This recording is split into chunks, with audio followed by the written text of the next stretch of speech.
എന്താ എന്താ ഇവിടെ? എന്റെ മോളുടെ നിശ്ചയം മുടക്കിയതും പോരാ, പിന്നെ ഇവര് ന്യായീകരിക്കുമല്ലേ? ഞങ്ങൾ ആരും ന്യായീകരിച്ചില്ല. പക്ഷെ ഒരു തെറ്റും ചെയ്യാത്ത ഞങ്ങളെയൊക്കെ പ്രതികളാക്കി കാണുന്നതാ ഞങ്ങളുടെ വിഷമം. നന്ദുവിനെ പോലും കൂട്ടാതെയാ നയനയുടെ അച്ഛനും അമ്മ ഇവിടേക്ക് വന്നത്.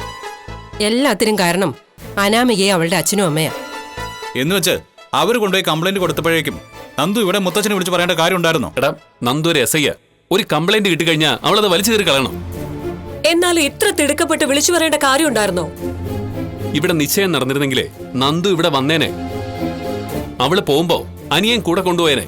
നിങ്ങളൊക്കെ എന്തൊക്കെ ന്യായീകരിക്കാൻ ശ്രമിച്ചാലും ശരി, അനി തുടക്കം മുതലേ ഈ ബന്ധത്തെ എതിർത്തതാ. ആ എതിർപ്പിന് കാരണം നന്ദുവാ. അതുകൊണ്ട് അവനും അവളും കൂടെ ഉണ്ടാക്കിയ ഒരു നാടകം അല്ലെങ്കിൽ പോലും അതല്ല എന്ന് പറയാൻ എനിക്ക് പറ്റില്ല.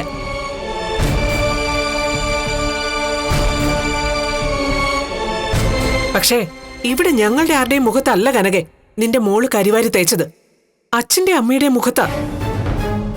നന്ദു അവളുടെ ഡ്യൂട്ടിയാ ചെയ്തത്. മുത്തശ്ശൻ അത് പറഞ്ഞല്ലോ.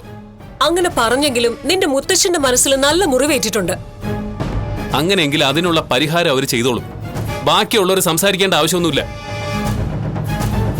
ദേ, ഇവള് ഈ നിൽക്കുന്ന ഇവളുടെ അച്ഛനും അമ്മയുണ്ടല്ലോ, അഷ്ടിക്ക് വകയില്ലെങ്കിലും കോടീശ്വരന്മാരുടെ വീട്ടിലേക്ക് മക്കളെ പറഞ്ഞു വിടണമെന്ന് ആഗ്രഹിക്കുന്നവരാ.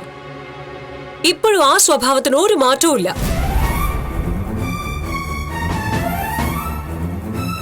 രണ്ടു മക്കളെ ഈ വീട്ടിലേക്ക് പറഞ്ഞു വിട്ടിട്ട് ഈ വീട്ടിന്റെ താളം തെറ്റിച്ചല്ലോ. എന്നിട്ടിനി മൂന്നാമത്തവളെയും ഇവിടേക്ക് പറഞ്ഞു വിടാനാണ് ശ്രമിക്കുന്നത്.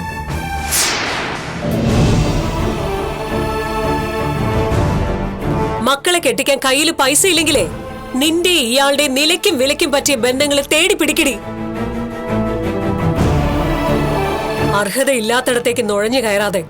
നിർത്ത ആദർശേട്ടാ, ഇത്രയും ദിവസം അനിയെ വിമർശിച്ചിട്ട് അവന്തികയുടെ കൂടെ നിൽക്കുമായിരുന്നു. ഇപ്പോഴും ഈ നിശ്ചയം മുടങ്ങിയതിൽ നല്ല വിഷമവുമുണ്ട്. അവന്തികയുടെ സങ്കടത്തിൽ നല്ല വേദനയും ഉണ്ട്.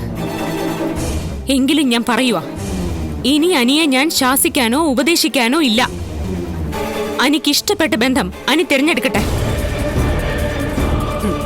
കേട്ടോടി ജാനകി പറഞ്ഞത്?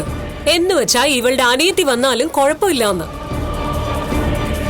അങ്ങനെയെങ്കിൽ അങ്ങനെ തന്നെ.